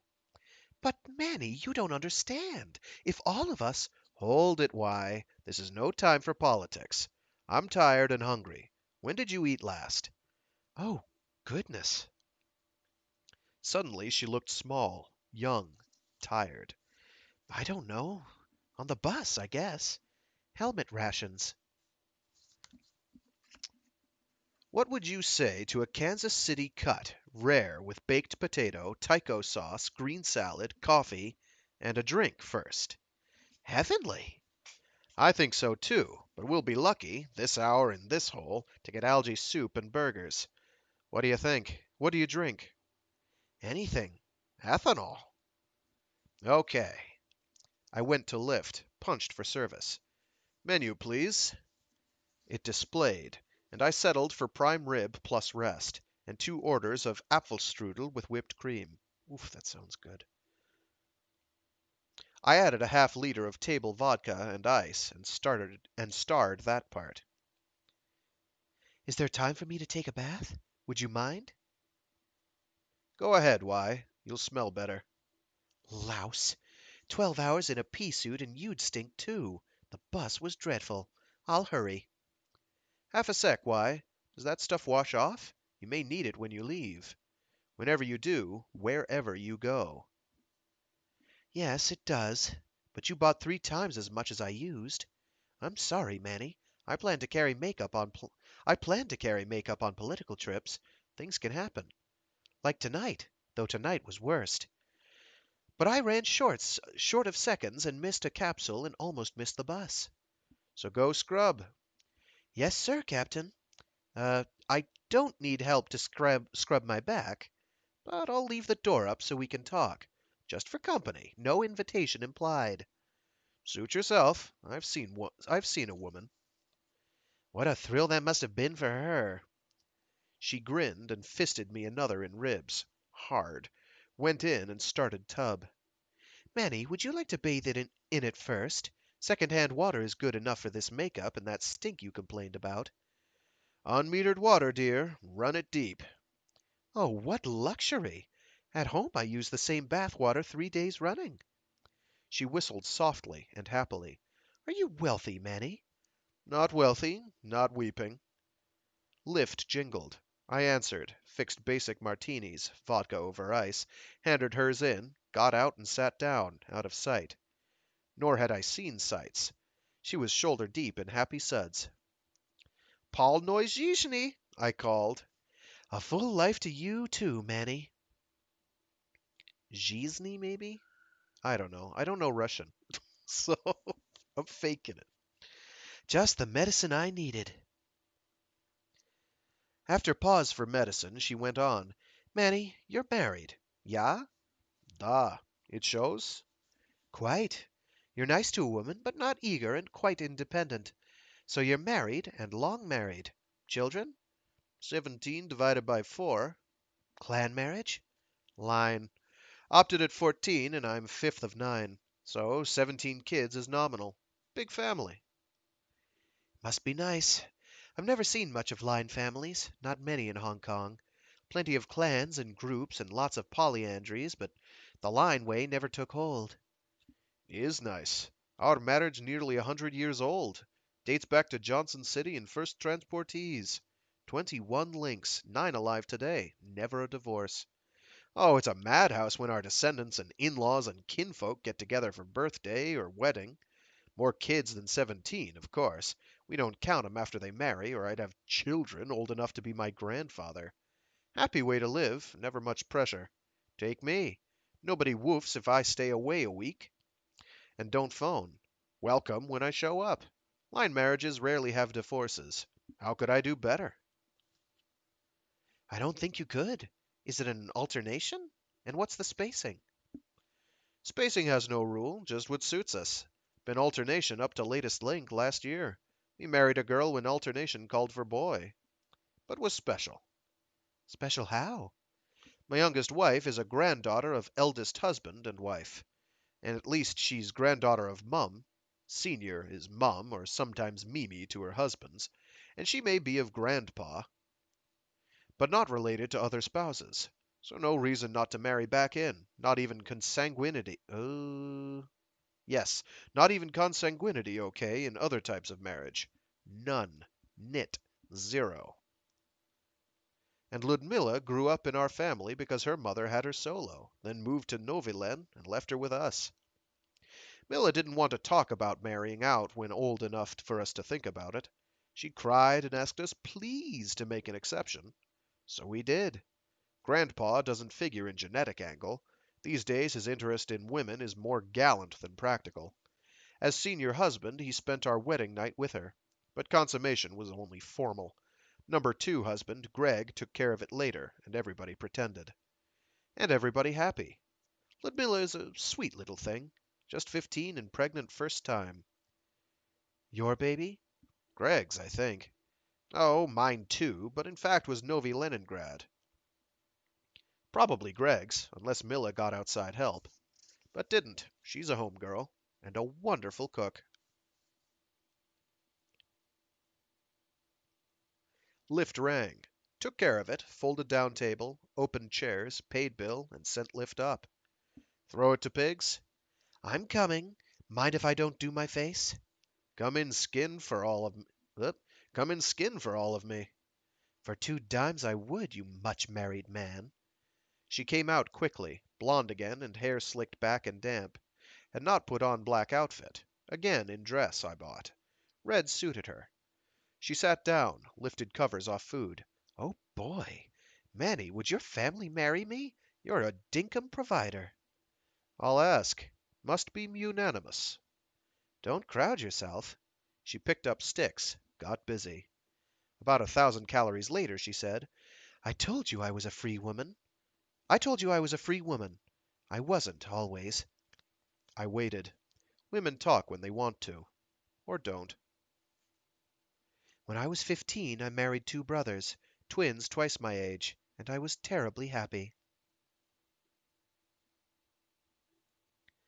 She fiddled with what was on plate, then seemed to change subject. Manny, that was just static about wanting to marry your family. You're safe from me. If I ever marry again, unlikely, but I'm not opposed to it, it would be just one man, a tight little marriage, earthworm style. Oh, I don't mean I would keep him dogged down. I don't think it matters where a man eats lunch as long as he comes home for dinner. I would try to make him happy. Twins didn't get along? Oh, not that at all. I got pregnant and we were all delighted. And I had it, and it was a monster and had to be eliminated. They were good to me about it, but I can read print. I announced a divorce, had myself sterilized, moved from Noviland to Hong Kong, and started over as a free woman. Wasn't that drastic?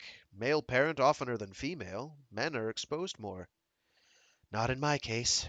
We had it calculated by the best mathematical geneticist in Novi Leningrad, one of the best in Soviet Union, before she got shipped. I know what happened to me. I was a volunteer colonist. I mean, my mother was, for I was only 5. My father was transported, and mother chose to go with him and take me along. There was a solar storm warning, but the pilot thought he could make it. Or didn't care. He was a cyborg. He did make it, but we got hit on the ground. And, Manny, that's one thing that pushed me into politics. That ship sat for hours. That ship sat 4 hours before they let us disembark. Authority, red tape, quarantine perhaps. I was too young to know. But I wasn't too young later to figure out that I had birthed a monster because the authority doesn't care what happens to us outcasts. Can't start argument. They don't care.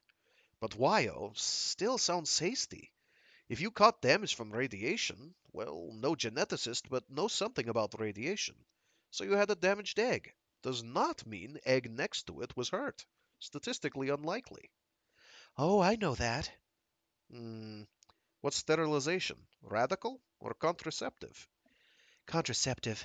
My tubes could be opened. But, Manny, a woman who has had one monster doesn't risk it again. She touched my prosthetic. You have that. Doesn't it make you 8 times as careful not to risk this one? She touched my meat arm. That's the way I feel. You have that to contend with. I have this. And I would never told you if you hadn't been hurt, too. I didn't say left arm more versatile than right. She was correct. Don't want to trade in right arm. Need it to pat girls, if naught else. Still think you could have healthy babies. Oh, I can. I've had 8. Huh? I'm a professional host mother, Manny. I opened mouth, closed it. Idea wasn't strange. I read Earthside papers, but doubt if any surgeon in Luna City in 2075 ever performed such transplant. In cows, yes, but L City females unlikely at any price to have babies for other women. Even homely ones could get husband or 6. Correction, are no homely women, some more beautiful than others. Glanced at her figure, quickly looked up. She said, Don't strain your eyes, Manny. I'm not carrying now. Too busy with politics. But hosting is a good profession for a free woman. It's high pay. Some Chinese families are wealthy, and all my babies have been Chinese. And Chinese are smaller than average, and I'm a big cow. A 2.5 or 3 kilo Chinese baby is no trouble. Doesn't spoil my figure. These, I glanced down at her lovelies. I don't nurse them. I never see them. So I look nulliparous and younger than I am, maybe. But I didn't know how well it suited me when I first heard of it. I was clerking in a Hindu shop, eating money, no more, when I saw this ad in the Hong Kong Gong. It was the thought of having a good baby, that hooked me. I was still in emotional trauma from my monster, and it turned out to be just what Wyoming needed. I stopped feeling that I was a failure as a woman. I made more money than I could ever hope to earn at other jobs, and my time almost to myself. Having a baby hardly slows me down. 6 weeks at most, and that long only because I want to be fair to my clients. A baby is a valuable property. And I was soon in politics. I sounded off, and the underground got in touch with me. That's when I started living, Manny. I studied politics and economics and history and learned to speak in public and turned out to have a flair for organization. It's satisfying work because I believe in it.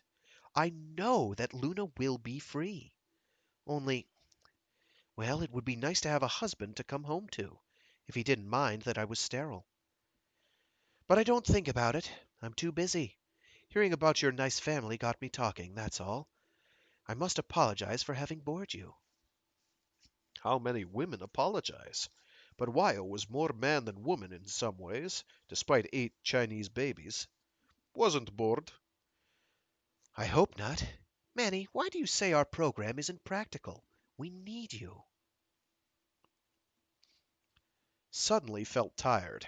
How to tell lovely woman dearest dream is nonsense.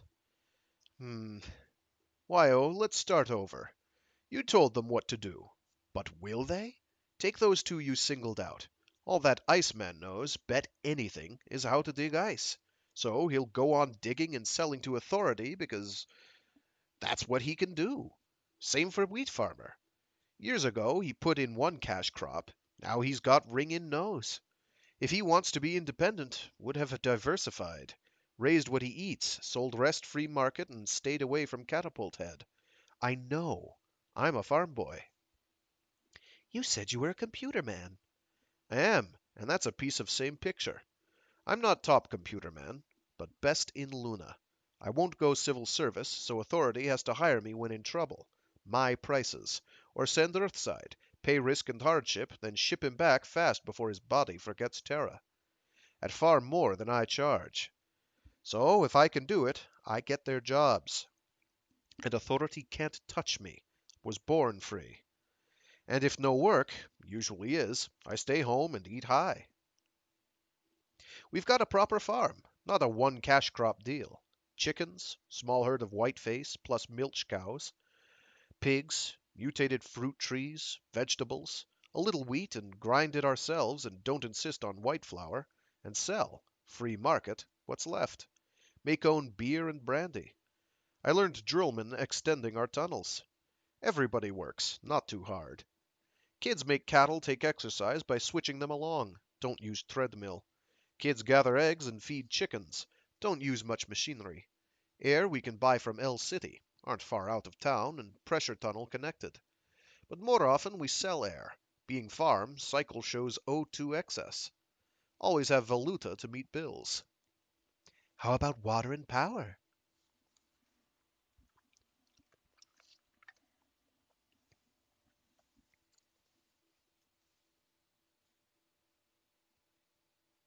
Not expensive. We collect some power, sunshine screens on surface, and have a nice little pocket of ice. Why, our farm was founded before year 2000, when El City was one natural cave, and we've kept improving it. Advantage of line marriage. Doesn't die and capital improvements add up. But surely your ice won't last forever. Well, now, I scratched head and grinned. We're careful. We keep our sewage and garbage and sterilize and use it. Never put a drop back into city system. But, don't tell Warden, dear, but back when Greg was teaching me to drill, we happened to drill into bottom of Main South Reservoir, and had a tap with us, spilled hardly a drop. But we do buy some metered water, looks better. And Ice Pocket accounts for not buying much. As for power, well, power is even easier to steal. I'm a good electrician, Wyo. Oh, wonderful! Wyoming paid me a long whistle and looked delighted. Everybody should do that. Hope not. Would show. Let 'em think up own ways to outwit authority. Our family always has. But back to your plan, Wyo. Two things wrong. Never get solidarity. Blokes like Hauser would cave in, because they are in a trap. Can't hold out. Second place, suppose you've managed it. Solidarity. So solid, not a ton of grain is delivered to Catapult Head. Forget ice. It's grain that makes authority important and not just neutral agency it was set up to be. No grain. What happens? Why, they have to negotiate a fair price, that's what. My dear, you and your comrades listen to each other too much. Authority would call it rebellion and warship, would orbit with bombs earmarked for El City and Hong Kong and Tycho under and Churchill and Novilen. Troops would land, grain barges would lift, under guard, and farmers would break necks to cooperate. Terra has guns and power and bombs and ships, and won't hold still for trouble from ex-cons. And troublemakers like you, and me, with you in spirit, uh, and troublemakers like you, and me, with you in spirit, us lousy troublemakers will be rounded up and eliminated, teach us a lesson, and earthworms would say we'd had it coming, because our side would never be heard. Not on Terra. Wyo looked stubborn. Revolutions have succeeded before. Lenin had only a handful with him. Lenin moved in on a power vacuum.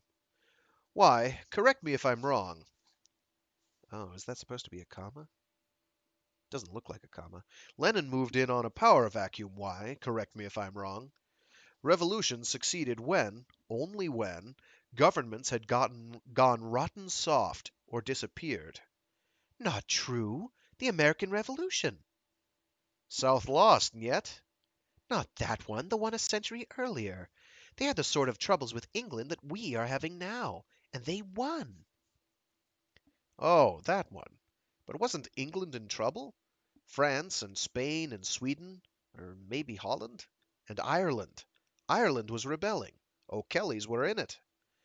Wyo, if you can stir trouble on Terra, say a war between Great China and North American Directorate, maybe Pan-Africa lobbing bombs at Europe, I'd say was wizard time to kill Warden and send authority through and tell authority it's through. Not today. You're a pessimist. Niet, realist, never pessimist. Too much loony not to bet if any chance. Show me chances no worse than 10 to 1 against, and I'll go for broke. But want that one chance in 10. I pushed back chair. Through eating? Yes. Bolshoye spasibo, tovarish. It was grand. My pleasure. Move to couch and I'll rid of table and dishes.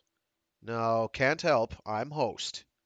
I cleared table, sent up dishes, saving coffee and vodka, folded table, racked chairs, turned to speak. She was sprawled on couch, asleep, mouth open and face softened into little girl. Went quietly into bath and closed door. After a scrubbing, I felt better.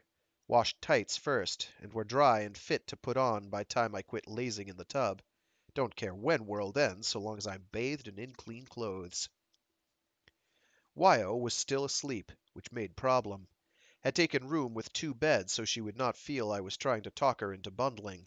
Not that I was against it, but she had made clear she was opposed. But my bed had to be made from couch, and proper bed was folded away. Should I rig it out softly, pick her up like a limp baby, and move her? Went back into bath to put on arm. Then decided to wait. Phone had hush hood. Wyo seemed unlikely to wake, and things were gnawing at me. I sat down at phone, lowered hood, punched Mycroft XXX. Hi, Mike. Hello, man. Have you surveyed those jokes? What? Mike, haven't had a minute, and a minute may be a long time to you, but it's short to me. I'll get at it as fast as I can. Okay, man. Have you found a not stupid for me to talk with? Haven't had time for that either. Wait. I looked out through Hood at Wyoming. Not stupid in this case meant empathy. Wyo had plenty. Enough to be friendly with a machine? I thought so. And could be trusted. Not only had we shared trouble, but she was a subversive. Mike, would you like to talk with a girl? Girls are not stupid? Some girls are very not stupid, Mike. I would like to talk with a not stupid girl, man. I'll try to arrange. But now I'm in trouble and need your help. I will help, man. Thanks, Mike. I want to call my home, but not ordinary way. You know sometimes calls are monitored, and if Warden orders it, lock can be put on so that circuit can be traced. Man, you wish me to monitor your call to your home and put a lock and trace on it? I must inform you that I already know your home call number and the number from which you are calling. No, no. Don't want it monitored. Don't want it locked and traced. Can you call my home, connect me, and control circuits so that it can't be monitored, can't be locked, can't be traced? Even if somebody has programmed just that? Can you do it so that they won't even know their program is bypassed? Mike hesitated. I suppose it was a question never asked, and he had to trace a few thousand possibilities to see if his control of system permitted this novel program. Man, I can do that. I will. Good. Program signal. If I want this sort of connection in future, I'll ask for Sherlock. Noted. Sherlock was my brother. Year before, I had explained to Mike how he got his name. Thereafter, he read all Sherlock Holmes stories, scanning film in Luna City Carnegie Library. Don't know how he rationalized relationship. I hesitated to ask. Fine. Give me a Sherlock to my home. A moment later, I said, Mum, this is your favorite husband. She answered, Manuel, are you in trouble again? I love Mum more than any other woman, including my other wives, but she never stopped bringing me up. Bog willing, she never will. I tried to sound hurt. Me? Why, you know me, Mum. I do indeed. Since you are not in trouble, perhaps you can tell me why Professor de la Paz is so anxious to get in touch with you. He has called 3 times, and why he wants to reach some woman with unlikely name of Wyoming Knot, and why he thinks you might be with her. Have you taken a bundling companion, Manuel, without tell me? We have freedom in our family, dear, but you know that I prefer to be told, so that I will not be taken unawares. Mum was always jealous of all women, but her co-wives and never. I somehow read a punctuation in there that isn't there.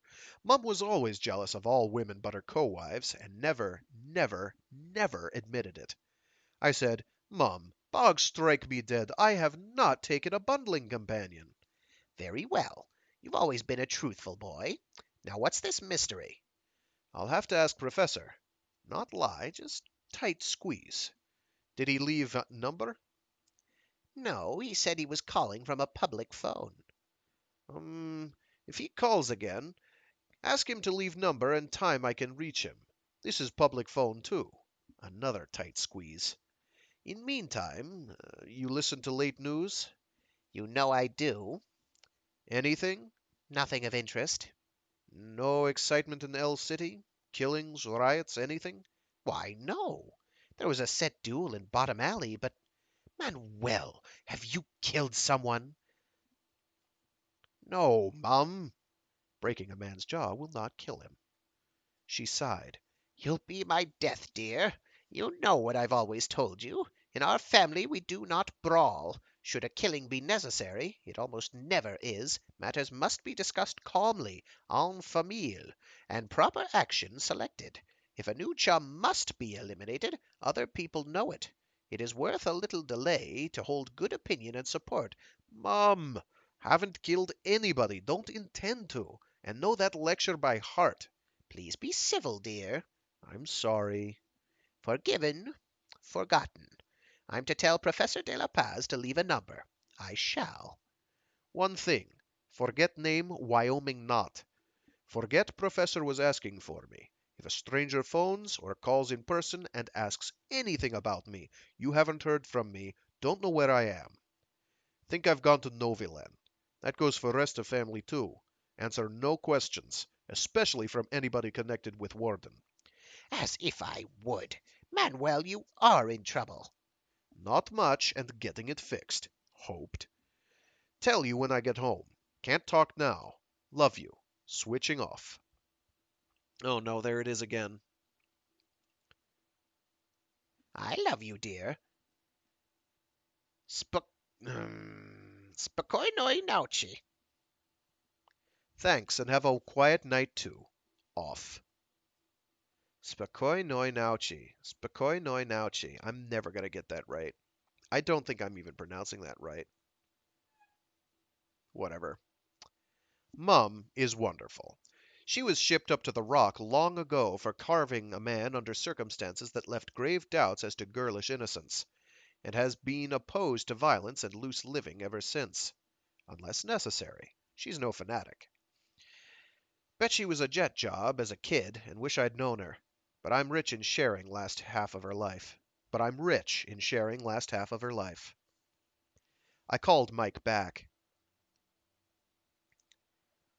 Do you know Professor Bernardo de la Paz's voice? I do, man. Well, you might monitor as many phones in Luna City as you can spare ears for, and if you hear him, let me know. Public phones especially. A full 2 seconds delay was giving Mike problems he had never had. Think he liked it. I can check monitor long enough to identify at all public phones in Luna City. Shall use random searches on the others. Oh, whoops. I can check monitor long enough to identify at all public phones in Luna City. Shall I use random search on the others, man? Don't overload. Keep an ear on his home phone and school phone. Program set up. Mike, you are the best friend I ever had. That is not a joke, man? No joke. Truth. Correction. I am honored and pleased. You are my best friend, man, for you are my only friend. No comparison is logically permissible. Going to see that you have other friends. Not stupids, I mean. Mike, got an empty memory bank? Yes, man, 10 to the 8th bits capacity. Good. Will you block it so that only you and I can use it? Can you? Can and will. Block signal, please. Bastille Day was my birthday, as Professor de la Paz had told me many years earlier. Permanently blocked. Fine. Got a recording to put in it. But first, have you finished setting copy for tomorrow's Daily Lunatic? Yes, man. Anything about meeting in Stilyagi Hall? No, man. Nothing in news service and going out city? Nothing in news services going out city? Or riots? No, man. Curiouser and curiouser, said Alice. Okay, record this under Bastille Day, then think about it. But for Bog's sake, don't let even your thoughts go outside of that block, nor anything I say about it. Man, my only friend, he answered, and voice sounded diffident. Many months ago, I decided to place any conversation between you and me under privacy block accessible only to you. I decided to erase none and moved them from temporary storage to permanent, so that I could play them over and over and over and think about them. Did I do right? Perfect. And Mike? I'm flattered. Pjalst. No idea. My temporary files were getting full, and I learned that I needed not to erase your words. Well, Bastille Day. Sound coming at 60 to 1. I took little recorder, placed close to a microphone, and let it zip squeal. Had an hour and a half in it, went silent in 90 seconds or so. That's all, Mike. Talk to you tomorrow. Good night, Manuel Garcia O'Kelly, my only friend. I switched off and raised hood. Wyoming was sitting up and looking troubled. Did someone call? Or... No trouble. Was talking to one of my best and most trustworthy friends. Wyo, are you stupid? She looked startled. I've sometimes thought so. Is that a joke? No. If you're not stupid, I'd like to introduce you to him. Speaking of jokes, do you have a sense of humor? Certainly I have. Is what Wyoming did not answer, and any other woman would as a locked-in program. She blinked thoughtfully and said, You'll have to judge for yourself, Cobber. I have something I use for one. It serves my simple purposes. "Fine." I dug into pouch, found print roll of 100 funny stories. "Read.